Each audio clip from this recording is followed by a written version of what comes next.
Hey guys, it's Daniel. The following are various quotes from Jerry Cantrell regarding the death of LAYNE STALEY. Quote, I'd say the same thing about LAYNE that I'd say about Kurt. It's too bad we lost them because they were amazing people and amazing artists.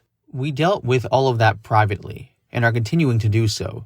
The reality of LAYNE dying and the reality of what to do with the rest of your life. I kind of put that into a song, Black Gives Way to Blue.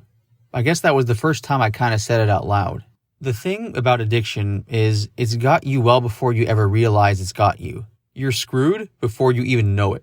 You can go around for years without even knowing it, and everyone else around you knows it. And even if you do, you ain't gonna admit it. I've battled that with myself. At some point, you reach a point where you can deal with it, or you don't. In a lot of cases, it deals with you, and you lose people. We all drifted apart into our own worlds at one point. We kept in contact, and there was always talk of something that would maybe happen again. There's a tension created of having 2 #1 records and not being able to do anything about it. But that wasn't all LAYNE's fault either. He's the one that paid the ultimate price for what we were all screwing around with. All I can say about it is this, really. At this particular time, years have passed now. And the longer you end up sticking around, the more friends you lose one way or another.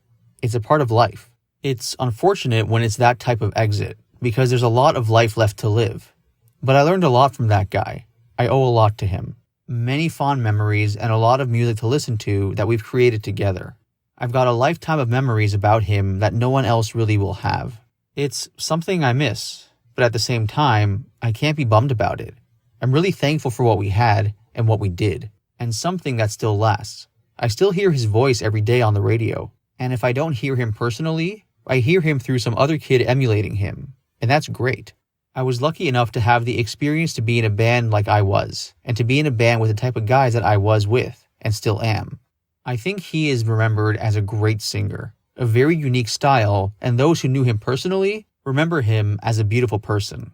I can't really ever think of a moment I ever saw him that he was super pissed about anything.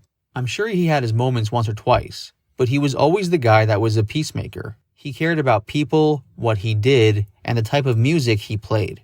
When we got famous, everything around us changed, and quickly. All of a sudden, we were able to buy houses. We've been living on people's couches for years. Even when we weren't touring because we were working so hard, what's the point of buying a house? We're never home anyways. So by the time we got home after Dirt, this is like 2 years in the making that record and touring, we were done by the end of that. It puts a wear on you. And you develop a few bad habits here and there that are not conducive to stopping. It's not like, oh, you become a drug addict. It's something that develops over time. And it's also indicative to the gig, because you're the party in the town every night.